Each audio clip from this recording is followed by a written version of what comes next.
Bonjour, alors pour ceux qui ne me connaissent pas, je suis Nathalie de la chaîne La Sphère Créative et je vous accueille aujourd'hui pour pimper vos stylos de diamond painting, mais ce tutoriel peut aussi s'appliquer pour égayer vos stylos.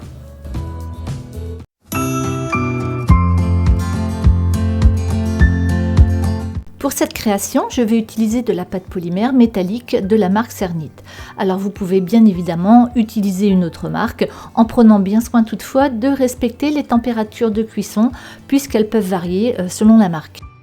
J'ai utilisé la couleur magenta, la couleur or rose, la couleur rouille, mais également la couleur nacré, blanc nacré, dans lequel je suis venue rajouter un petit peu de Frost White Glitter pour donner un effet pailleté supplémentaire à la pâte nacrée.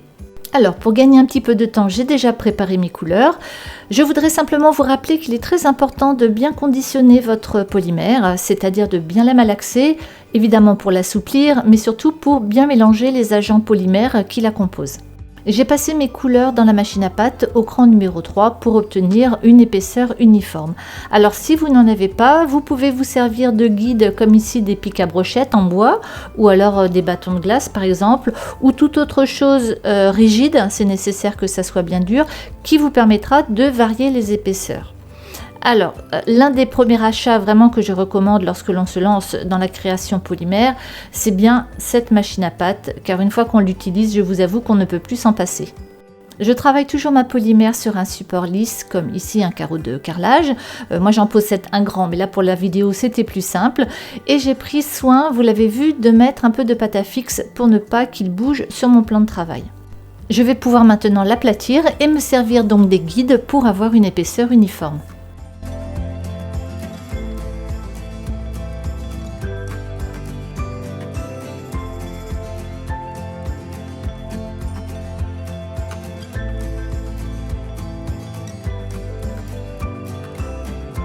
Les lingettes bébés font aussi partie des indispensables en polymère pour pouvoir nettoyer vos mains et surtout votre espace de travail pour éviter de salir vos créations pendant leur réalisation. Je vais utiliser une technique que l'on appelle le moku-megane pour réaliser le stylet. Donc c'est très simple, il suffit de superposer vos couleurs en coupant à chaque fois le surplus de manière à former un carré ou un rectangle, ça n'a pas d'importance. Et vous glisserez la plaque blanche entre deux couleurs, tout simplement pour ne pas la salir pendant la manipulation.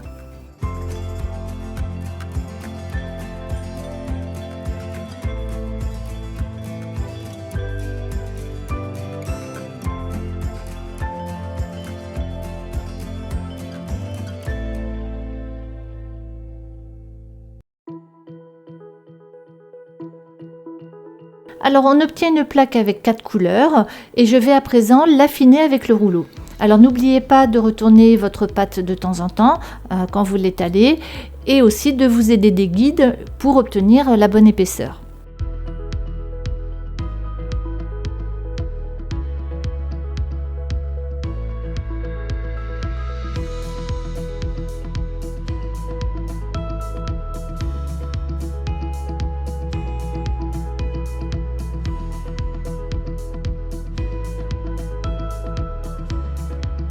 Je vais maintenant couper au milieu la plaque ainsi obtenue et je vais superposer les deux morceaux en veillant bien à ne pas mettre les mêmes couleurs en contact. Donc ici je mets la couleur rose sur la couleur rouille. Ce qui me donnera ensuite une plaque avec 8 couleurs et je vais repasser à nouveau le rouleau pour l'affiner, toujours en mettant des guides.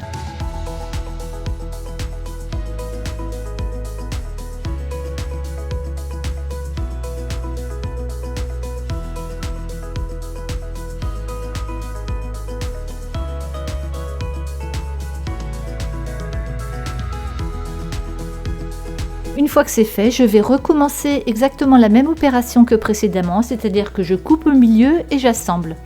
J'ai maintenant une plaque avec 16 couches de couleurs. Si comme ici vous avez des manques à certains endroits, vous pouvez tout à fait rajouter la pâte qui manque avec l'excédent par exemple, sans qu'il y ait d'incidence sur le résultat final.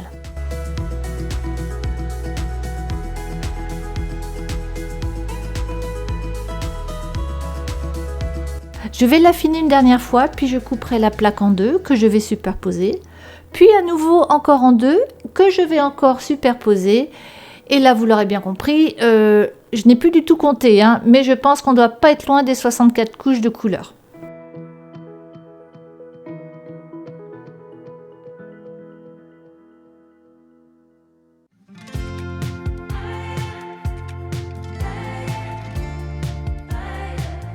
Une fois vos plaques superposées, compactez votre carré pour que tout soit bien amalgamé. Nous allons maintenant passer à la phase trop cool. Nous allons malmener notre carré en le coupant soit avec une lame ondulée, une lame simple, mais pas seulement. Je vous laisse donc regarder ce que j'ai fait subir à cette pauvre pâte qui n'avait rien demandé à personne. Ce qui est très important, c'est de penser à bien reformer votre carré après chaque torture.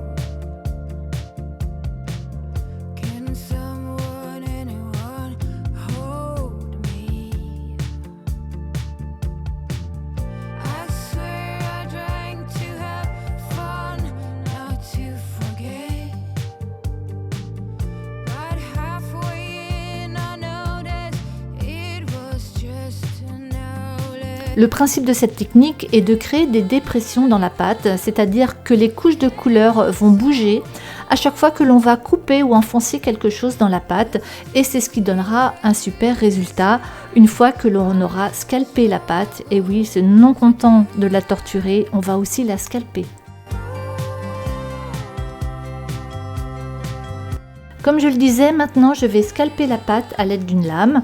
Alors si votre lame est neuve, c'est quand même largement préférable. Malheureusement, la mienne commence à être un peu fatiguée. Alors l'idéal est de laisser reposer votre bloc de pâte une bonne heure avant de la scalper, histoire qu'elle revienne à température ambiante, car là, à force d'avoir été manipulée, elle s'est considérablement ramollie. Voilà l'effet que l'on obtient. On peut voir à certains endroits la marque de l'emporte-pièce ou des lames. Alors je vais maintenant renouveler l'opération en prenant bien soin de récupérer chaque scalp et de les mettre de côté.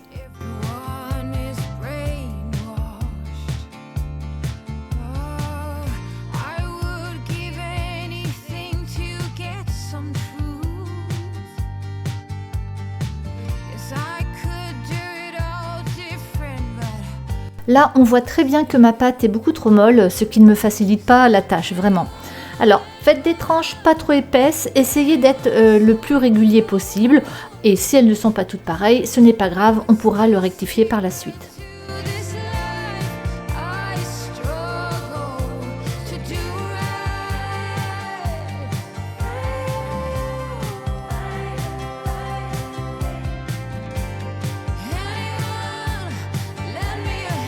Je ne vais pas faire tout le bloc, là j'en ai maintenant assez pour recouvrir mon stylet.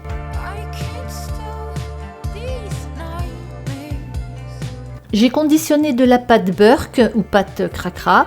En fait, on l'appelle comme ça puisque c'est un mélange de restes de pâte et peu importe la couleur que l'on obtient puisqu'on ne la verra pas. Et je l'ai passé au cran numéro 6 de la machine à pâte. Si vous n'avez pas de machine, alors essayez de la faire la plus fine possible et la plus régulière.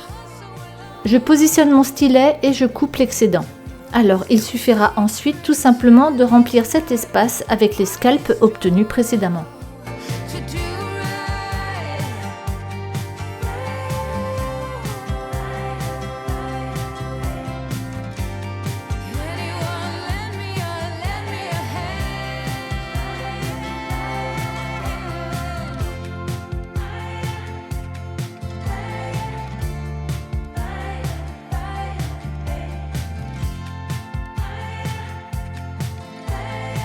Si vous sentez que par endroit, lorsque vous installez vos scalps, vous avez trop de pâte, alors vous pouvez la scalper avec votre lame. Et si vous avez une lame souple, eh bien c'est encore mieux.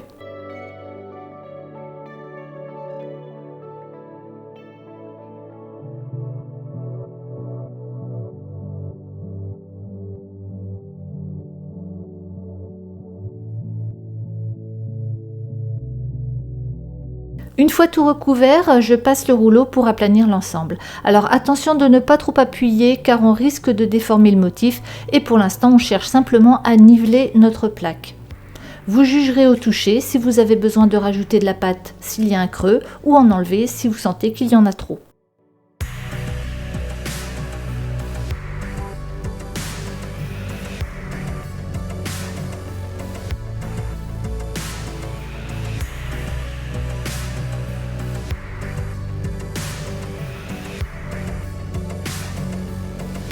A l'aide d'une carte rigide et d'un morceau de papier sulfurisé, on vient lisser l'ensemble avant de la passer au cran numéro 3 de la machine à pâte. Alors petite astuce, je commence toujours par le cran le plus large, donc ici le 0 sur la machine Atlas, puis le numéro 1 et le 2 avant d'arriver au 3, car si la plaque est trop épaisse, ça va étirer votre motif et ça rendra beaucoup moins joli. Si depuis tout à l'heure vous n'avez toujours pas de machine à pâte, eh bien les pics à brochettes sont vos amis. Et voilà ce que cela donne. C'est juste dommage que l'on ne puisse pas voir les paillettes à l'écran parce que le rendu est vraiment très sympa.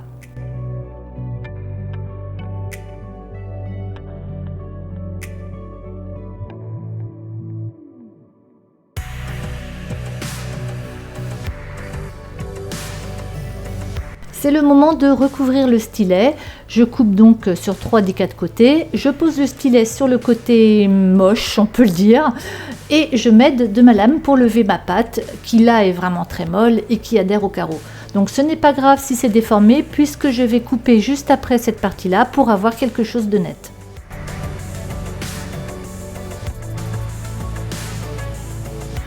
C'est maintenant que tout se joue, car ce que l'on veut, c'est une jointure la plus jolie possible.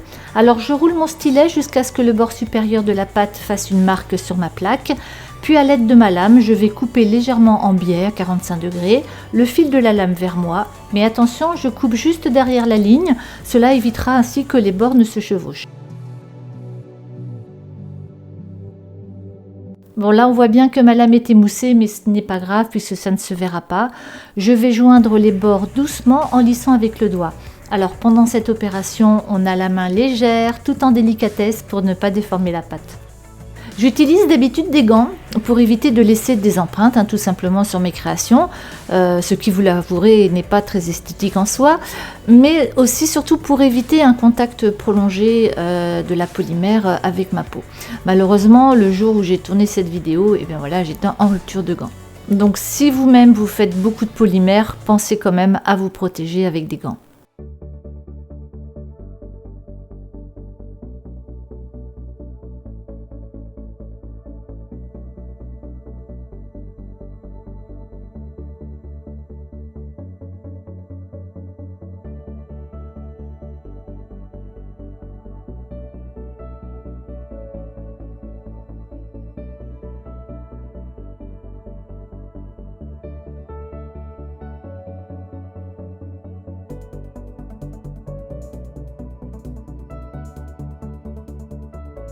Plutôt que d'utiliser mes mains pour lui redonner un aspect bien rond, je préfère utiliser mon rouleau par des mouvements de va-et-vient sur mon stylet et on obtient ainsi un plus joli résultat.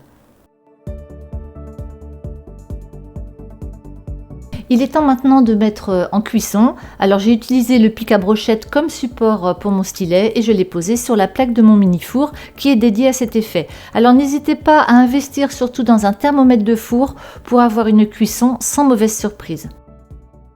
Dès que mes stylets sont cuits, quand ils sont encore chauds, je les roule directement sur mon carrelage qui est froid pour qu'il reste bien droit.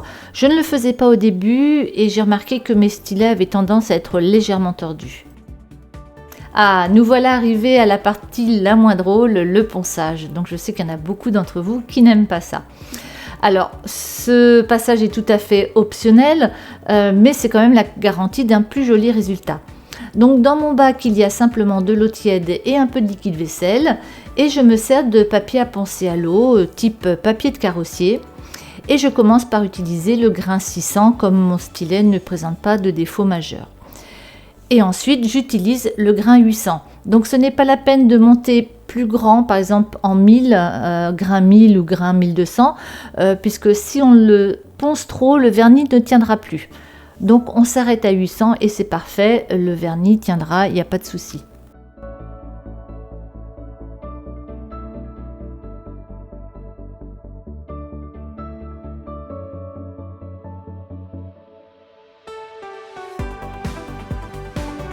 Dernière étape qui est finalement la plus reposante, puisque maintenant on va vernir le stylet pour lui donner une jolie brillance. Alors j'utilise le vernis vitrificateur de chez Cléopâtre, je l'adore vraiment car il donne un joli fini laqué bien brillant, et son gros avantage aussi c'est qu'il peut vous servir également pour le loisir créatif. J'ai moi-même verni plusieurs diamond painting avec et c'est vraiment top. J'ai un petit message pour les débutantes, alors s'il vous plaît vraiment, n'utilisez pas de vernis à ongles pour vos créations, s'il vous plaît. Il y a une réaction chimique avec la polymère qui s'opère et votre créa deviendra collante et aura tendance à se ramollir au bout de quelques semaines, et sans parler du jaunissement bien sûr. Donc voilà, s'il vous plaît, pas de vernis à ongles.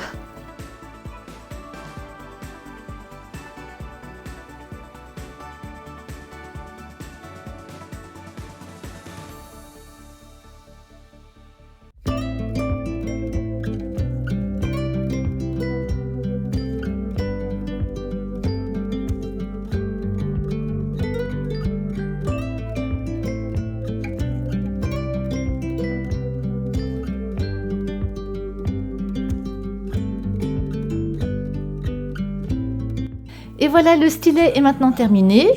Il ne vous reste plus qu'à remettre son embout et vous voilà prête à attaquer votre diamond painting avec votre stylet stylé.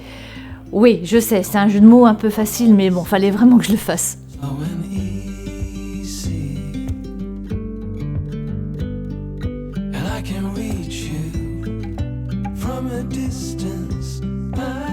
Voici deux autres stylets réalisés avec la technique du mokumegane.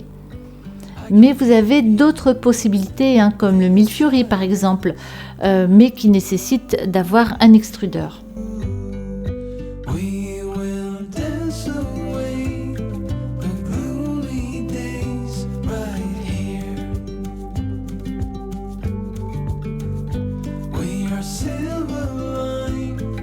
La technique utilisée pour ce stylet fera l'objet de la prochaine vidéo polymère sur ma chaîne. Donc si vous ne voulez pas la louper, pensez à vous abonner, c'est gratuit et ça me fera plaisir. Et puis si en plus au passage vous mettez un petit pouce bleu, alors là c'est royal. Merci d'avoir regardé cette vidéo, je vous embrasse bien fort et je vous dis à très bientôt, gros bisous.